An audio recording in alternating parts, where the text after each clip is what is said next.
Welcome to the channel. This is a quick recap of the film The Last Seduction. So, spoiler alert, and don't forget to subscribe to enjoy more videos. Bridget Gregory works as a telemarketing manager in New York City.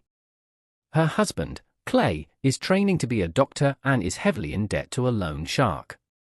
He arranges to sell stolen pharmaceutical cocaine to two drug dealers. The transaction becomes tense when the buyers pull a gun, but to Clay's surprise, they eventually pay him $700,000. Clay is left shaken, and upon his return home, he slaps Bridget after she insults him. She then flees their apartment with the cash while he is in the shower. On her way to Chicago, she stops in Beston, a small town near Buffalo. There she meets Mike Swale, a local man back from a whirlwind marriage in Buffalo that he refuses to talk about. He tries to pick up Bridget, and she proceeds to use him for mere sexual gratification during her stay in town. Adept at word games and mirror writing, and with an imminent return to her hometown in mind, Bridget changes her name to Wendy Croy, as a reversal of New York, and gets a job at the insurance company where, coincidentally, Mike works. Their relationship is strained by her manipulative behavior and the fact that he is falling for her. When Mike tells her how to find out if a man is cheating on his wife by reading his credit reports, Bridget invents a plan based on selling murders to cheated wives. She suggests they start with Lance Collier, a cheating, wife-beating husband residing in Florida. This proves to be the last straw for Mike, and he leaves her alone in his place after an argument. Meanwhile, the loan shark breaks Clay's thumb for not repaying his loan. Fearing for his health and in dire financial straits, he hires a private detective, Harlan, to retrieve the money from his wife. Harlan traces her phone area code, travels to Beston, and accosts Bridget at gunpoint right after her argument with Mike.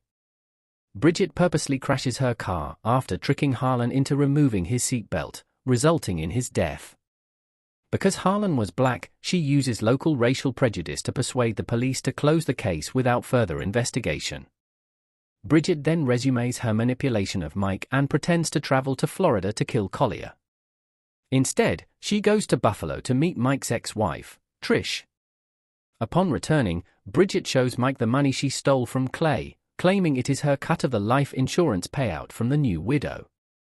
Bridget claims to have done it so they can live together and then tries to persuade him that he must also commit a similar murder, so they will be even and to prove that he loves her. She tries to talk Mike into killing a tax lawyer in New York City who is cheating old ladies out of their homes. At first, he refuses, but later agrees after receiving a letter from Trish saying she is moving to Beston. The letter was forged by Bridget to change his mind. Mike goes to New York and breaks into the apartment of the supposed attorney, who turns out to be Clay. After Mike handcuffs Clay, Clay realizes what is happening when Mike mentions Bridget's alias, and convinces Mike of the truth by showing him a photo of himself and Bridget together. They then hatch a plot to double-cross her. Bridget arrives, and the still immobilized Clay, who has been clever enough to predict most of Bridget's actions but fails to understand her sociopathy, tries to make amends with her. Instead, she empties a pepper spray bottle down his throat, killing him. She tells a stunned Mike to rape her. When he refuses, she tells him she knows the truth about Trish, who is transgender, and goads him by calling him a homophobic slur. This causes Mike to have rough sex with her while acting out a rape fantasy. Unbeknownst to Mike, Bridget has dialed 911, and she coaxes him into confessing to Clay's murder as part of the roleplay. Mike is subsequently arrested and jailed for rape and murder, while Bridget escapes with the cash she stole from Clay as well as with his life insurance policy. Later, after she has started a new and considerably more affluent lifestyle for herself, Bridget calmly destroys the only evidence linking her to Clay's death as she is chauffeur-driven around New York City, and begins quietly contemplating her next criminal scheme.